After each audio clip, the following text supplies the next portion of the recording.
উদাহৰণ দিব বিচাৰিছোঁ যে এতিয়া দুৰপাং যিখন নদী সেই নদীখন অৰুণাচলৰ পৰা ওলাই আহি ব্ৰহ্মপুত্ৰত পৰালৈকে এটা মাজৰ অসমৰ বিস্তীৰ্ণ অঞ্চলত পথাৰতকৈ নদীখন 2 মিটাৰ ওখ হৈ আছে।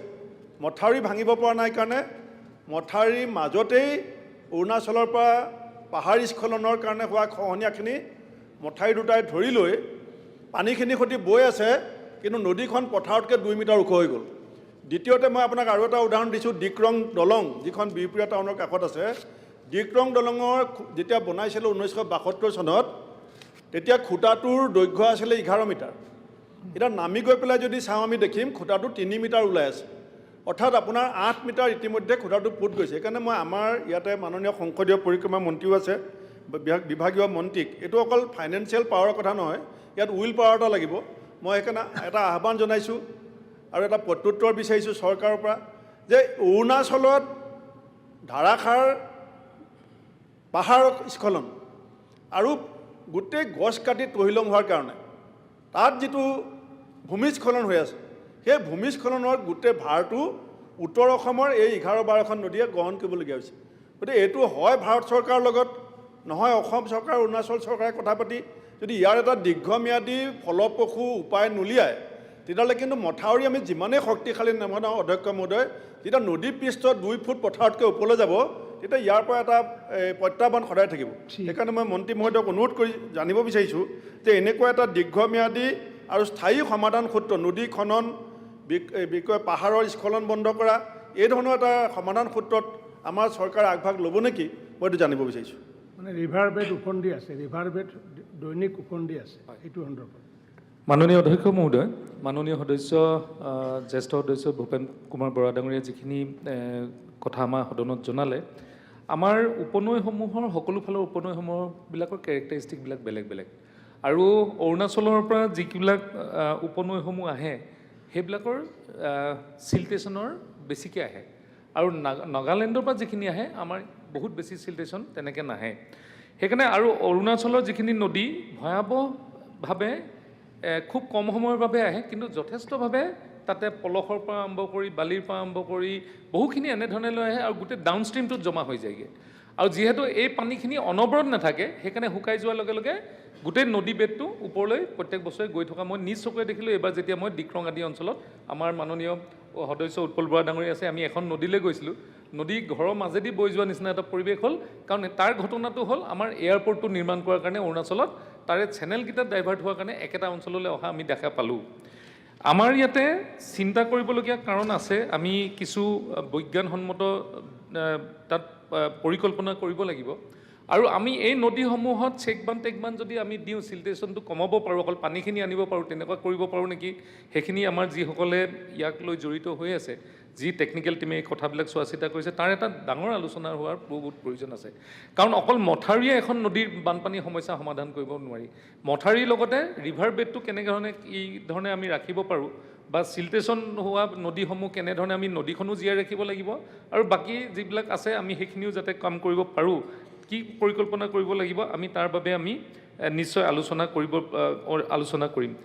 আমাৰ কৰিবলগীয়া বহুখিনি ফাণ্ড আছে, কাৰণ PDNৰ পৰা আৰম্ভ কৰি আমাৰ ৱৰ্ল্ড বেংক, আৰু আপোনালোকে জানে যে আমাৰ এইবাৰ ৱৰ্ল্ড বেংকে যথেষ্ট সহায় কৰি আছে, কাৰণ আমাৰ বিভাগটোৱে কাৰ্যক্ষমতা বহুতখিনি বৃদ্ধি কৰাৰ কাৰণে ৱৰ্ল্ড বেংকে আমাক সহায় কৰি আছে।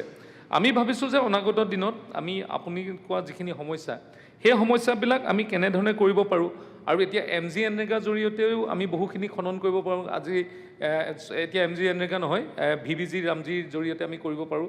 সেই কথাবিলাক আমি উৎপল বৰা ডাঙৰীয়াৰ লগত আমি এটা আলোচনা কৰিছিলোঁ, কেনেকৈ কৰিব পাৰোঁ, সমাধানৰ সূত্ৰ এটা নিশ্চিতভাৱে উলিয়াব লাগিব। কাৰণ এই সমস্যাবিলাক বানপানী বা বৰষুণৰ দিনকেইটাত যথেষ্ট এটা ডাঙৰ সমস্যা আমি দেখা পাইছোঁ।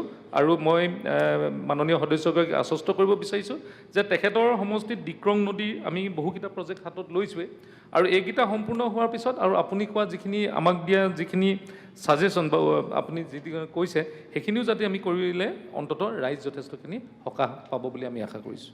কুৱেশ্যন নম্বৰ 143, আব্দুল সুহান আলী চৰকাৰ।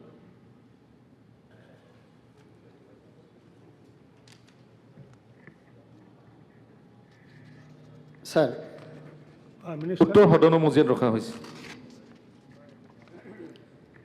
Honorable Speaker, sir, মই যিখিনি কোশ্চেন দিছিলোঁ তাৰ উত্তৰ যিখিনি দিছে তাত উল্লেখ কৰা আছে যে মোৰ সমষ্টিত বৰাইবাৰী, বাগমাৰা, উত্তৰ টক্সাৰচৰা, শিঙিমাৰী অঞ্চলবিলাকত গৰাখহনীয়া হৈ আছে বুলি বিভাগে জনাইছে। আৰু মন্ত্ৰী মহোদয়ৰ নিৰ্দেশ মৰ্মে আংশিকভাৱে ইয়াত পৰ্কুপাইনৰ কামো কৰাইছে, কিন্তু পৰ্কুপাইনৰ কামে এই বাৰিষা কালত চাফিচিয়েণ্ট নহয়, জাষ্ট ডাইভাৰশ্যনহে কৰিব পাৰে অলপ পানীৰ গতিটো। মই সেইকাৰণে মন্ত্ৰী মহোদয়ক অনুৰোধ কৰিছোঁ যে বিশেষকৈ বৰাইবাৰী পাৰ্ট 5, বাগমাৰা অঞ্চল আৰু টক্ৰাচৰা, এই তিনিটা অঞ্চল আজিৰ দিনত ভয়াৱহ অৱস্থাত আছে। আৰু ইয়াত ৰাজ্যিক দুৰ্যোগ ব্যৱস্থাপনা প্ৰাধিকৰণ ASD আমাৰ বিভাগৰ পৰাও জনোৱা হৈছে যে বহুতখিনি অঞ্চল গৰাখহনীয়াৰ ফলত প্ৰায় এখন গাঁৱে নোহোৱা হৈ গৈছে কেইবাঠাইতো। আৰু বিধানসভা চলি থকা অৱস্থাত মই যাব লগা হৈছে, পৰিদৰ্শন কৰিব লগা হৈছে। তো মই অনুৰোধ কৰিছোঁ মন্ত্ৰী মহোদয়ক যে বিশেষকৈ এই তিনিটা অঞ্চল বৰাইবাৰী পাৰ্ট 5, বাগমাৰা আৰু উত্তৰ টক্ৰাচৰা, এই তিনিটা অঞ্চলত নাবাৰ্ডে হওক, ৱৰ্ল্ড বেংকে হওক, SOPDৰ জৰিয়তে হওক পাৰ্মানেণ্ট কাম কৰাৰ কাৰণে মই মন্ত্ৰী মহোদয়ক অনুৰোধ জনাইছোঁ। এই বিষয়ে মন্ত্ৰী মহোদয়ে উত্তৰ দিলে ভাল পাম। Minister please. আমাৰ এই তিনিটা অঞ্চলৰ কথা কৈছে, বৰাইবাৰী, চতুৰ্থ পঞ্চম খণ্ড, বাগমাৰা আৰু উত্তৰ টুকুৰা যিটো চাৰা শিঙিমাৰী, এইডোখৰত আমাৰ ইমিডিয়েট এটা আমি ফ্লাড ড্ৰিলৰ যোগেদি আমি কিছু কাম কৰিছোঁ যাতে অন্ততঃ বিপদত নপৰে কাৰণে আমি এটা ফ্লাড ড্ৰিলৰ কাম কৰাইছোঁ। কিন্তু তাতে পাৰ্মানেণ্ট নেচাৰৰ কাম কৰিবলৈ আমি আগবাঢ়িব লাগিব আৰু তাৰ কাৰণে আমি বিহিত ব্যৱস্থা ল'ম। কিন্তু আমি এণ্টি ইৰ'শ্যন মেজাৰ্ছৰ কাৰণে এটা ডাঙৰ টেণ্ডাৰ আপোনালোকৰ তাত হৈ গৈছে, আপুনি সেইটো জানে। আৰু তাৰ লগতে আপুনি যি তিনিটা অঞ্চলৰ কথা কৈছে, এইটো পাৰ্মানেণ্ট ষ্ট্ৰাকচাৰৰ কামটো অনাগত সময়ত আমি কেনেকৈ কৰিব পাৰোঁ খুব সোনকালে আপোনালোকক অৱগত কৰাম। আৰু মই নিজেও এবাৰ তাত গৈ চাই আহিম যে কেনেধৰণে এই অঞ্চলটোত আৰু অধিক আমি সহায় কৰিলে অন্ততঃ ৰাইজে যাতে ভৱিষ্যতে বানপানী কবলত বা গৰাখহনীয়া কবলত যাতে তেওঁলোক নপৰে, কেনেধৰণে তেওঁলোকক ৰক্ষা কৰাব পাৰি, তাৰ বাবে মই নিজেই আমাৰ এই বিধানসভাৰ পিছত এপাক যাম, গৈ যেনেধৰণে আমি তাত আঁচনি ল'ব লাগে তেনেধৰণে আঁচনি লৈ ৰাইজক সকাহ দিব পৰাকৈ আমি কাম হাতত ল'ম বুলি মই মাননীয় বিধায়কজনক আপোনাৰ জৰিয়তে জনাব বিচাৰিছোঁ। মোৰ ছেকেণ্ড ছাপ্লিমেণ্টাৰীটো হ'ল, ছাৰ আপোনালোকে জানে যে যোৱা দিনত মই বিধায়ক হিচাপে গোলকগঞ্জ সমষ্টিৰ পৰা আহিছিলোঁ। এইবেলি ডিউ টু ডেলিমিটেশ্যন মোৰ সমষ্টি গৌৰীপুৰ হ'ল। আজিৰ দিনত আমাৰ গোলকগঞ্জ সমষ্টিৰ সন্মানীয় বিধায়ক আমাৰ